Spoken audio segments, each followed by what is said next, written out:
Artificial intelligence టెక్నాలజీకి 10 లక్షల రూపాయల బహుమతి, రాజకీయాలపై ఏఐ కుట్ర, ఓపెన్ ఏఐ కంపెనీకి షాక్ ఇచ్చిన గూగుల్. ఇటువంటి ఆసక్తికరమైన వీక్లీ ఏఐ అప్డేట్స్ ని ఈ రోజు మన ఏఐ తెలుగు ఛానల్లో తెలుసుకుందాం. నమస్తే, నేను మీ కృష్ణ చైతన్య మండేలా. మీరు చూస్తున్నారు ఏఐ తెలుగు. మీ అందరి సపోర్ట్ తో AI beginner course first batch successful గా పూర్తయిందండి. ప్రస్తుతం సెకండ్ బ్యాచ్ రన్ అవుతుంది. థర్డ్ బ్యాచ్ ని ఏప్రిల్ 5వ తారీఖున స్టార్ట్ చేద్దాం అనుకున్నాం.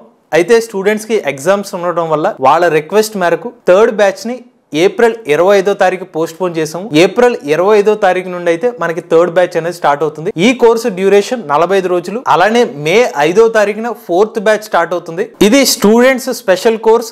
30 రోజుల్లోనే ఈ కోర్స్ కంప్లీట్ అవుతుంది. We are taking only limited seats. Course తో పాటుగా స్టూడెంట్స్ రిక్వెస్ట్ మేరకు మనం ఏఐ కన్సల్టేషన్ కూడా అందిస్తున్నాం అండి. ఆర్టిఫిషియల్ ఇంటెలిజెన్స్ కెరీర్ గైడెన్స్ లేదంటే ఏఐ సంబంధించిన కన్సల్టేషన్ కావాలనుకునే వాళ్ళైతే స్క్రీన్ మీద కనిపించే నంబర్కి వాట్సాప్ చేయండి. ఫస్ట్ అప్డేట్ చూస్తే, భారతదేశంలో ఆర్టిఫిషియల్ ఇంటెలిజెన్స్ టెక్నాలజీని ప్రోత్సహించడం కోసం 1M 1B అనే ఒక కొత్త ప్రోగ్రామ్ తీసుకొచ్చారు. ఈ ప్రోగ్రాంలో భాగంగా భారతదేశ వ్యాప్తంగా ఎవరైతే విద్యార్థులు ఉంటారో వాళ్ళ ఏఐ టెక్నాలజీ నైపుణ్యానికి ఆధారంగా 10 లక్షల రూపాయల ప్రైజ్ మనీ, 1 బిలియన్ అంటే మన భారతదేశ జనాభా 100 కోట్ల పైన ఉంది కాబట్టి ఆ 1M 1B అని పెట్టారు. ఈ 100 కోట్ల పైగా ఉన్న జనాభాకి 1 మిలియన్ ప్రైజ్ అంటే ఒక్కడికి 10 లక్షల రూపాయల ప్రైజ్ మనీ అని చెప్పి, అది ఏఐ టెక్నాలజీలో అని చెప్పి. ఈ కాంపిటీషన్ లో తాజాగా ఫస్ట్ ప్రైజ్ అనేది ఢిల్లీకి చెందిన విద్యార్థినికి అయితే దక్కింది. ఆ అమ్మాయి పేరు అర్జున్ మనోచా. దాదాపుగా 500కు పైగా విద్యార్థులు అయితే ఈ ప్రోగ్రామ్ లో పాల్గొని తమ ఏదైతే వాళ్ళ దగ్గర ఉన్న ఏఐ సంబంధించిన ప్రాజెక్ట్స్ సబ్మిట్ చేస్తే ఫైనల్ గా ఈ అమ్మాయికి అయితే ఫస్ట్ ప్రైజ్ అనేది దక్కింది. నిజంగా మంచి విషయం. 10 లక్షల రూపాయల ప్రైజ్ మనీ వస్తుందంటే ఎక్కువ మంది విద్యార్థులు ఏఐ టెక్నాలజీని ఇంట్రెస్ట్ చూపించి వాళ్ళు ఎక్కువగా ప్రాక్టీస్ చేసి ఏదైనా కొత్త ప్రాజెక్ట్స్ చేద్దామని ప్రయత్నిస్తారు. మీరు కూడా ట్రై చేయండి. నెక్స్ట్ ఇయర్ గా ఏమన్నా మనకి ఈ కాంపిటీషన్ వస్తే మీరు కూడా గెలుచుకునే అవకాశం ఉంటుంది. నెక్స్ట్ అప్డేట్ చూసుకున్నట్లయితే, భారతదేశ లోక్సభ ఎన్నికల మీద ఏ టెక్నాలజీ ప్రభావం ఉండబోతుందని చెప్పి మైక్రోసాఫ్ట్ కంపెనీ వాళ్ళు హెచ్చరించారు. సో ఇక్కడ మెయిన్ విషయం ఏంటంటే, మన భారతదేశంలో ఇప్పుడు లోక్సభ ఎన్నికలు జరుగుతున్నాయి, కొన్ని చోట్ల అసెంబ్లీ ఎన్నికలు కూడా జరుగుతున్నాయి. సో ఇక్కడ సౌత్ కొరియా దేశంలో కూడా ఈ ఎన్నికలు అయితే జరుగుతున్నాయి. ఇక్కడ ప్రజల్ని ఇన్ఫ్లుయెన్స్ చేయడానికి కోసం ఏ టెక్నాలజీతో, అంటే ఎవరైతే ప్రజలు ఉంటారో వాళ్ళకి చైనా దేశం నుంచి కొన్ని ఏ సంబంధించిన యాడ్స్ వస్తున్నాయని చెప్తున్నారు. అంటే అది ఆ యాడ్స్ ఎలా ఉంటాయంటే, తెలియకుండానే వాళ్ళ భావాలకి అనుగుణంగా ఇండియాని దెబ్బతీసే విధంగా కొన్ని యాడ్స్ ని క్రియేట్ చేస్తున్నారు. తెలియకుండానే ప్రజలు ఒక పర్టికులర్ పార్టీకి ఓటు వేసే విధంగా వీళ్ళు చేస్తున్నారని చెప్పి మైక్రోసాఫ్ట్ సంబంధించిన అసెస్మెంట్ టీం వాళ్ళు అయితే ఒక నివేదిక అయితే ఇవ్వడం జరిగింది. ఇప్పటి వరకు ఎన్నికల్లో గెలవడానికి ఆర్టిఫిషియల్ ఇంటెలిజెన్స్ టెక్నాలజీని యూజ్ చేస్తున్నారని విన్నాం, కానీ ఇలా వేరే దేశాల్లో మరొక దేశాన్ని వాళ్ళ మీద కుట్రపూర్వకంగా పనిచేయడం కోసం కూడా ఏ టెక్నాలజీని యూజ్ చేస్తున్నారని ఇదే మొదటిసారి వినడం. నెక్స్ట్ అప్డేట్ చూస్తే, ఓపెన్ ఏఐ కంపెనీకి గూగుల్ సంస్థ షాక్ ఇచ్చిందండి. ఓపెన్ ఏఐ కంపెనీ వాళ్ళు GPT-4 వర్షన్ ని డెవలప్ చేయడం కోసం 1 మిలియన్ అవర్స్ వీడియోస్ డేటాని తీసుకుని అయితే వాళ్ళు ప్రాసెస్ చేసుకోవడానికి, ఆ ఏ మోడల్ ని క్రియేట్ చేయడానికి ప్లాన్ చేస్తున్నారు. అయితే ఎప్పుడైతే ఓపెన్ ఏఐ కంపెనీ వాళ్ళు ఇలా 1 మిలియన్ అవర్స్ వీడియో కంటెంట్ ని ప్రాసెస్ చేస్తామని చెప్పారో, దానికి గూగుల్ కంపెనీ వాళ్ళైతే నో అని చెప్పడం జరిగింది. మీరు ఇలా 1 మిలియన్ వీడియోస్ కంటెంట్ ని యూట్యూబ్ ప్లాట్ఫామ్ నుంచి తీసుకుని యూజ్ చేసుకోవడానికి అయితే మేము అనుమతి ఇవ్వం. అది వాళ్ళ యూజర్స్ ఎవరైతే ఉంటుందో వాళ్ళ ఓనర్స్, మీరు వేరే పని చూసుకున్న అన్నట్టుగా వీళ్ళైతే క్లియర్ గా ఇన్స్ట్రక్షన్ అయితే ఇవ్వడం జరిగింది. అంటే గూగుల్ కంపెనీ అలానే యూట్యూబ్ కంపెనీ వీళ్ళిద్దరూ కూడా ఒప్పుకోలేదని చెప్తున్నారు. నెక్స్ట్ అప్డేట్ చూస్తే, తమ హక్కుల్ని కాపాడాలని చెప్పి కోర్టుల్ని ఆశ్రయిస్తున్నారు ఆర్టిస్టులు. కొన్ని నెలల క్రితం ఎవరైతే పుస్తక రచయితలు ఉన్నారో, ఈ మధ్యన ఇంటర్నెట్ లో ఏ టెక్నాలజీ పెరిగిపోవడం, ఈ LLM కోసం అంటే ఏ మోడల్స్ లో భాషకి సంబంధించిన రెస్పాన్సెస్ ఇవ్వాలంటే ఎగ్జిస్టింగ్ గా ఉన్న బుక్స్ డేటాని చాలా ఏ మోడల్స్ అయితే యూజ్ చేసుకుంటున్నారు. అంటే కాపీరైట్ ఓనర్స్కి డబ్బులు ఏమి ఇవ్వకుండా వీళ్ళు వాళ్ళ మోడల్స్ని డెవలప్ చేసుకోవడానికి ఇష్టం వచ్చినట్టుగా డేటాను యూజ్ చేస్తున్నారు.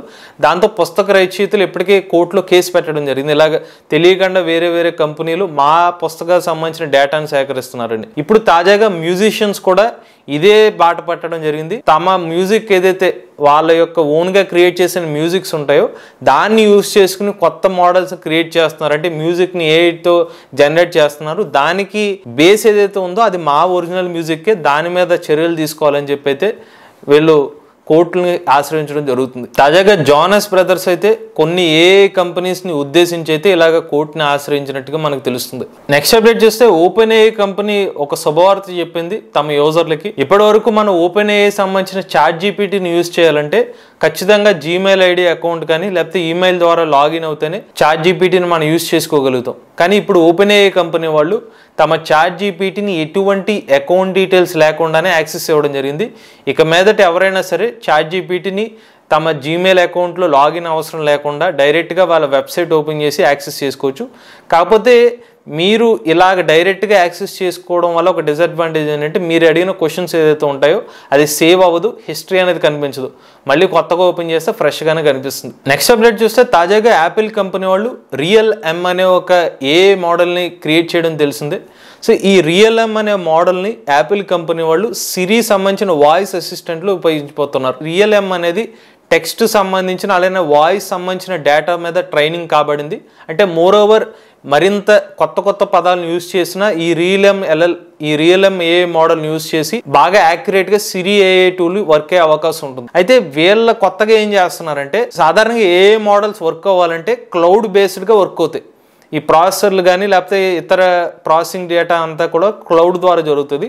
బట్ ఇప్పుడు యాపిల్ కంపెనీ వాళ్ళు క్రియేట్ చేస్తున్న రియల్ ఎం ఏదైతే ఏ మోడల్ ఉందో డైరెక్ట్గా ఫోన్ ఇంటర్నల్గానే వర్క్ చేస్తుందని చెప్పడం జరిగింది. నెక్స్ట్ అప్డేట్ చూస్తే టెస్లా బాస్ ఎలాన్ మస్క్ కొత్త నిర్ణయం తీసుకున్నారు. తమ ఉద్యోగస్తులు ఎవరైతే ఉన్నారో వాళ్ళకి జీతాలు పెంచాలని చెప్పి నిర్ణయించుకున్నారు. అయితే దీనికి ఇంట్రెస్టింగ్ కారణం కూడా ఉంది. Open AI company founder Sam Altman ఏం చేశారంటే టెస్లాలో ఎవరైతే వర్క్ చేస్తున్నారో తమ ఉద్యోగస్తుల్ని తమ వైపుకు తిప్పుకోవాలని చెప్పి వాళ్ళు ఎక్కువ జీతం ఇస్తామని చెప్పి ఎక్కువ ప్యాకేజ్ ఇస్తామని చెప్పి టెస్లాలో వర్క్ చేస్తున్న ఎంప్లాయీస్ని తీసుకుందామని ప్రయత్నిస్తున్నారు. అందుకునే నేను టెస్లా కంపెనీ ఉద్యోగస్తులకి జీతం పెంచుతున్నానని చెప్పి ఎలాన్ మస్క్ తాజాగా ఒక ట్వీట్ అనేది పెట్టడం జరిగింది.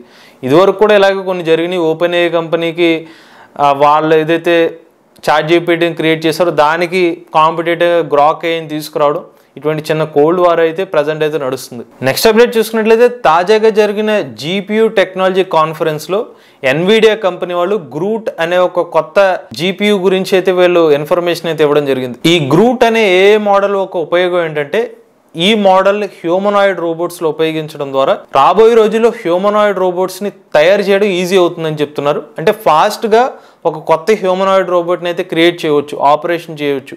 అందువల్లే ఈ కొత్తగా వీళ్ళైతే ఈ ఏ మోడల్ని క్రియేట్ చేసామని చెప్తున్నారు. చివరి అప్డేట్ చూస్తే మైక్రోసాఫ్ట్ కంపెనీ వాళ్ళు తమ కొత్త హెడ్ ఆఫీస్ని లండన్లో ప్రారంభించబోతున్నారు. మైక్రోసాఫ్ట్ వాళ్ళు కొత్తగా ఎందుకని లండన్లో కొత్త ఆఫీస్ని స్టార్ట్ చేస్తున్నారంటే ఇక్కడ వీళ్ళు మరింత పవర్ఫుల్ ఎల్ఎల్ఎంస్ని క్రియేట్ చేయబోతున్నారు. అంటే ఇప్పుడు చాట్ జీపీటీ వర్క్ అవుతుందంటే దాని వెనకాల ఎల్ఎల్ఎం కూడా ఉంటుంది. అందువల్ల అటువంటి కొత్త ఎల్ఎల్ఎంస్ని క్రియేట్ చేయడం కోసం అయితే మైక్రోసాఫ్ట్ వాళ్ళు అయితే కొత్తగా లండన్లో అయితే వీళ్ళ ఆఫీస్ అనేది స్టార్ట్ చేస్తున్నారు. ఇంకా మీరు అనుకోవచ్చు ఓపెన్ ఏఐకి మైక్రోసాఫ్ట్కి సంబంధం ఏంటంటే ఓపెన్ ఏఐలో భారీగా ఇన్వెస్ట్ చేసింది మైక్రోసాఫ్ట్ కంపెనీ వాళ్ళు. ఇవి వీక్లీ ఏఐ అప్డేట్స్ అండి. ఇటువంటి లేటెస్ట్ ఏ ఇన్ఫర్మేషన్ కోసం ఏ తెలుగు ఛానల్ సబ్స్క్రైబ్ చేసుకోండి.